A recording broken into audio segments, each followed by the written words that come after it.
बिरखं गाथोननि सोमोन्दै फोरोंथाय होनो हानाय आपग्रेड एभिएशन एकाडेमीखौ थांनाय 12 मे खालि उदालगुरि टाउननि राम मन्दिर चौकनि हटेल फामी पेलेसनि 4th फ्ल'राव बोसोरसेनि फोरोंथाय होनो थाखाय लोगोआरि जाना बेखेवबाय।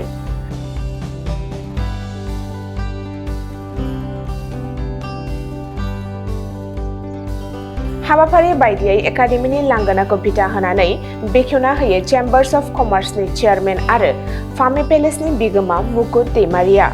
गोसो गुदुं बिजाथिफोरखौ आपग्रेड एभिएशन एकाडेमीनि सामलायगिरि आरो फोरोंगिरि बिथांमोनहा खावलायदों दि गोजान जायगाफोराव थांनानै गोबां रां खरसा खालामालासेनो खम बेसेनावनो खाथियावनो सफैनो हानाय सोलोंथायखौ लानो हागोन होनना मिथिहोदों। बे एकाडेमीयाव बिरखं गाथोननि गासै 4 फोरोंथायफोरखौ फोरोंनाय जायो। जेरै cabin crew, ground staff, cargo executive, airport retail utility, लोगोसे एयारपोर्ट मैनेजमेंट आरो हस्पिटैलिटी मैनेजमेंटनि थाखायबो इंटरभिउ हरनो हानाय फोरोंथाय होनाय जायो होननाबो मिथिहोदों। गोसो गुदुं बिजाथिफोरा जगाजग लानो थाखाय स्क्रिनाव होनाय 9678360226 मबाइल नम्बराव कल खालामनो हागोन। जब प्लेसमेन्टआ 100% रोखा होननाबो मिथिहोदों आपग्रेड एभिएशन एकाडेमीनि सामलायगिरि बिथांमोनहा। खामानि एबा जब होनो हानाय जायगा बिरखं दावबायनाय एभिएशन, दावबायग्रा थावनि टुरिज्म आरो आलासि सिबिग्रा थावनि हस्पिटैलिटी बेफोर जायगायाव रोखायै खामानि नागिरना होनो हागोन होनना रोखा खालामनो होदों एकाडेमी सामलायगिरि बिथांमोनहा। बे समाव खौरां बिबुंथिनि गेजेरजों मा बुंदों फै गुवारै मिथिना लानि। जोङो दिनै 12 तारिख मोनसे मोजां समखौ लानानै जोङो बे upgrade aviation and management academy सेन्टारखौ जोङो बेयाव उदालगुरियाव इन'ग्रेसन खालामबाय। मानो होनबा आं बै 10 बोसोरसिम आं गुवाहाटीयाव थायोमोन। गुवाहाटीयाव थानायाव बिदिनो जेट विंस बहुत बेलेग बेलेग इनस्टिट्यूट बिदि नुबोबाय। किन्तु नाथाय जोंनि उदालगुरिनि गथ'फोरा सहैयामोन। दा आरो सहैबाबो गोजानाव थांनो गोनां जायोमोन। बहुत एक्सपेन्सिभ जायोमोन बाहेराव। दा जोङो बेखौ साननानै जोंनि बे उदालगुरि स्टुडेन्टफोरखौ जेनेबा खायसे फाइनान्सियेल प्रब्लेमबो थायो। बिनि थाखायनो जों उदालगुरियाव बे ब्रान्च खालामनाय जादों आपग्रेड एभिएशनखौ। बिनि थाखायनो जेनेबा स्टुडेन्टफोरा गोजानाव थांनो नांला। जोंनियाव बेयावनो ट्रेनिं जागोन, स्किल डेभेलपमेन्ट जागोन। बेयाव जोंहा 3 कर्स जागोन। आपग्रेड एभिएशननि सिङाव जोंहा एभिएशन थागोन, ओमफ्राय हटेल मेनेजमेन्ट, ओमफ्राय टुरिज्म थागोन, ओमफ्राय जोंहा बेयाव 100% प्लेसमेन्ट एसिस्टेन्ट थागोन। ओमफ्राय जोंनिया बेयाव टिचार स्टाफआ जोंनि एयारपर्टआव अलरेडि मावखानायखा 15 इयार्स एक्सपिरियेन्स दङ। आरो जोंथ' जोंनि बेयाव डिपुटि जेनेरेल मेनेजार बेबो बे एयारलाइन्सआवनो मावो, दाबो मावबायनो थादों। आरो बिनो जोंखौ कन्टेक्ट खालामनानै ट्रेनिं स्टाफफोरखौ हरदों। बिनि थाखायनो जोङो बेयाव जोंनि उदालगुरि डिस्ट्रिक्टल' नङा, जेनेबा अल अभार आसाम जाय जेनेबा इस्सा दङ, जेनेबा सोलोंनो लुगैयो, जेनेबा एयारलाइन, ओमफ्राय नोंहा हटेल मेनेजमेन्ट बा टुरिज्मआव गोसो दङ, जोंनि बे उदालगुरियाव फैनानै जोंखौ कन्टेक्ट खालामफैजागोन आरो। औ सरासनस्रायै जों बुंनो थाङोब्ला उदालगुरियाव बेबायदि बांद्राय बिदि रोंगौथि गोनां गैया। मिथिना मोनो। दा बेखौनो फोरोंगिरि हिसाबै माबायदि रोंगौथि गोनां फोरोंगिरि लाबोयो? माने बिदिथ' दा उदालगुरियाव बहुतआनो मिथिया। एभिएशन होनबा जोंनिया मानसिफोरा मिथियो एभिएशनाव एयार हस्टेस होननायल'सो मिथियो।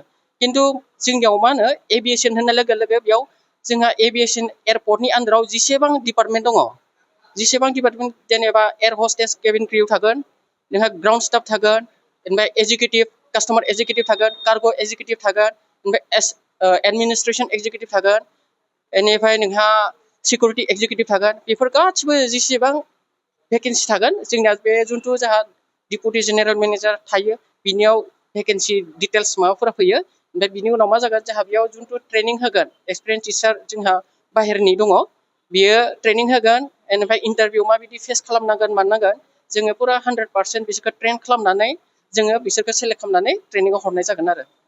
बेफोरबायदि मोजां ट्रेनिंखौ लानो थाखाय रांखान्थिनि गोनांथि जायो। औ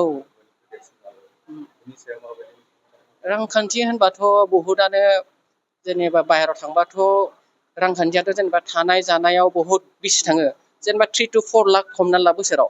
किन्तु जोङो मा सानदों, जोंनि बे उदालगुरियाव खुलिनायखाय जेनेबा लकेलनिफोरा जेनेबा बाहेरायाव थांनांला, खरसा खम जागोन।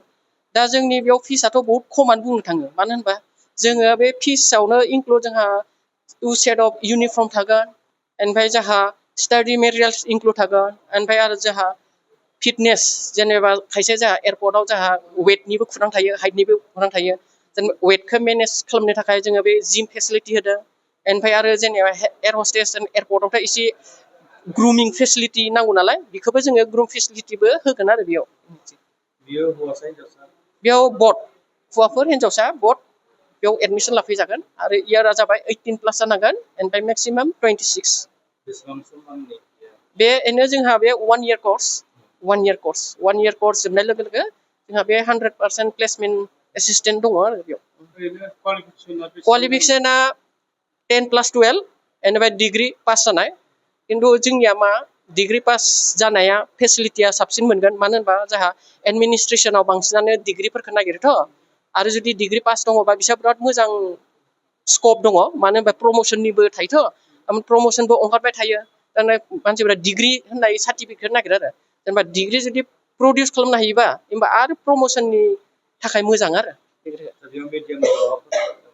उसुबिदा जागोन नामा बर' मिडियाम इंलिसनि थाखाय बेबायदि जेनेबा 10+12 नि उनाव केरियार नागिरो मा खालामगोन मा खालामा आरो डिग्री फरायनानै बुहुत स्टुडेन्टआनो गोलैनानै दङ जेनेबा जोंनि बे एभिएसन जिथु खुलिदों जोंनिया बे 100% जब प्लेसमेन्ट एसिस्टेन्ट दङ नालाय जुदि बिसोरो इन्टारेस्टेड बा बाहेराव खामानि मावनो लुगैदोंबा जेनेबा न'आव थाबाय थाबाबोथ' जेनेबा जोंहा फाइनान्सियेल सल्भथ' जाया नालाय जेनेबा बिसोर जुदि स्टुडेन्टफोरा जुदि डिग्री पास जानानै जुदि बेयाव इन्टारेस्टेड जानानै फैदो जोङो 1 year course जिथु दङ जों होगोन ओमफ्राय ट्रेनिं होगोन फेस खालामगोन जेनेबा बाहेराव फरायनो खामानि मावबा जेनेबा न'आवबो हेल्प जागोन फाइनान्सियेल हेल्प जागोन आरो जुदि खायसे बहुदानो सानो जेनेबा फैसानि प्रब्लेम माबा प्रब्लेम होननायखाय जोङो बेखौ मा खालामदों EMI फेसिलिटिबो होदों आरो जेनेबा वान टाइम नाङा जेनेबा मान्थलि वाइज सिस्टेम खालामनानै होदों आरो मा जायो जा स्टुडेन्टफोरा दा लकेलनिया गोजानाव थांनायाव जेनेबा फरायहैनाय माने खरस बारा आरो बिमा बिफाखौ गालांनाय जायो दा लकेलाव खुलिदों नालाय लकेलनि स्टुडेन्टफोरा मोजां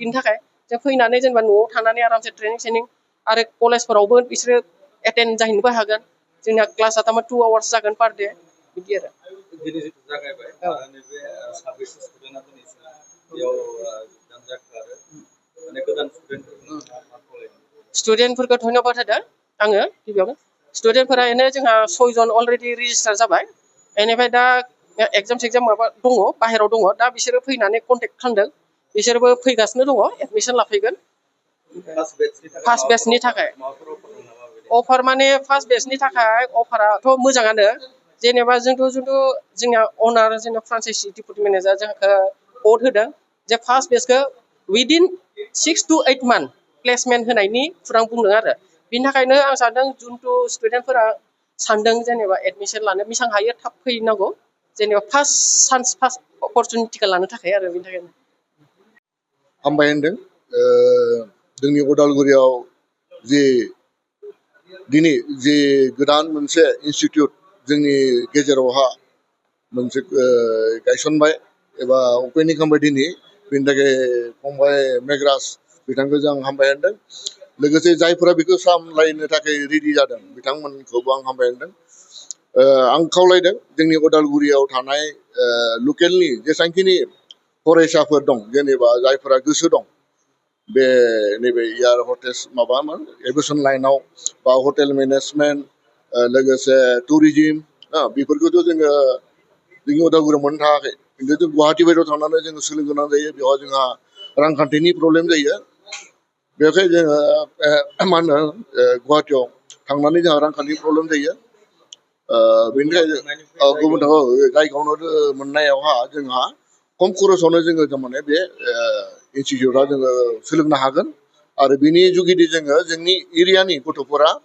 साक्सेस जागोन बा न'खराबो साक्सेस जागोन आं खावलायदों जेसेबांखिनि स्टुडेन्टफोर फैगोन बिथांमोनखौ जे मेघराज फंबाया बुंखाबाय माने 100% माने प्लेसमेन्ट बिदि बुंखादों बे मथेहै जायफोरा सोलोंनो थाखाय गोसो गुदुं बिथांमोना फैनो हागोन आं बेखौनो खावलायना थाबाय ইয়াতে training hotel management tourism department aviation ইয়াতে সকলোখিনি পাব মোষ্টলি আমাৰ যিটো ট্ৰেইনিং হয় তেনেকুৱা প্লেচমেণ্টৰ কাৰণে 100% এছিষ্টেণ্ট প্লেচমেণ্ট আচ্ছা ওদালগুৰিৰ প্ৰথমবাৰৰ বাবে এই এভিয়েশ্যন চেণ্টাৰটো খোলা হৈছে আৰু ইয়াতে সকলোকে মই আমন্ত্ৰণ জনাইছোঁ Udalguri Farme Palace 4th floor opposite DG Udalguri Thana. के लिए उदलगुड़ी में एविएशन एकेडमी, जहाँ पे बच्चे यहाँ पे आके ट्रेन कर सकते हैं और यहाँ पे ट्रेनिंग करने के बाद ये जॉब ले सकते हैं एयरलाइंस में, हॉस्पिटैलिटी। कम्पिउटार कर्सनि सोलोंथाय लानो गोसो गुदुं सुबुंफोरनि थाखाय गोजोनथाव खौरां। कम्पिउटार कर्सनि थाखाय बेसेन नाङा जासे मुं थिसननायनि खाबुखौ लानानै फैदों क'क्राझार सहरनि खोदोमथलायाव थानाय MS फ्लाइंग रुट इनस्टिट्यूशना। बयखौबो थ' बेहाय क'क्राझार सिङाव थानाय खोदोमथला फ्लाइंग रुट इनस्टिट्यूटआ हस्पिटेलिटी मेनेजमेन्ट आरो एभिएशननि अनगायै कम्पिउटार कर्सखौबो लन्च खालामनाय जादों गोदान। थ' बेहाय दा फ्रि एडमिशन सोलिगासिनो दङ, जेरै जोङो JavaScript, web designing, CC programming बेखौ गासिखौबो होनाय जागोन। थ' जायफोर केन्डिडेटफोरा गोसो दङ बेहाय माने थाबैनो रेजिस्ट्रेशन खालामनो हागोन, एडमिशन फ्रि सोलिगासिनो दं। एभिएशन आरो हस्पिटेलिटी मेनेजमेन्टनि फोरोंथाय होबोबाय थानायजों लोगोसेनो देग्लायनिफ्राय लानानै फैबावदों क'क्राझारनि MS फ्लाइंग रुट इनस्टिट्यूशना कम्पिउटारनि कर्स। आखा-फाखा रोंग'सार फोरोंगिरि आरो मोजां खाबु थानाय बे फसंथानाव PGDCA, DCA, CCA, JavaScript, web designing, CC programming, illustrator, stenography with typing बायदि बायदि कम्पिउटार कर्सफोरनि फोरोंथायखौ नोंथांमोननो होनो थाखाय बे समाव नेनानै दङ क'क्राझारनि खोदोमथलायाव थानाय MS फ्लाइंग रुट इनस्टिट्यूशना। गोदानै जागायनो लानाय कम्पिउटार कर्सनि थाखाय बे समाव MS फ्लाइंग रुट इनस्टिट्यूशनाव गिबि खेबनि थाखाय मुं थिसनगिरिफोरा बेसेन होनाङालासे मुं थिसननायनि खाबुखौ मोननो हागोन। थारैनो नोंथाङाबो कम्पिउटारनि गियान सोलोंनो गोसो दङ नामा? जुदि गोसो दङ अब्ला गोबाव खालामाजासे क'क्राझारनि MS फ्लाइंग रुट इनस्टिट्यूशनाव सुलाद लानो थाखाय नोंथाङा 9394 796813 एबा 8099554765 जानबुं अनजिमायाव फोनांजाब खालामदो।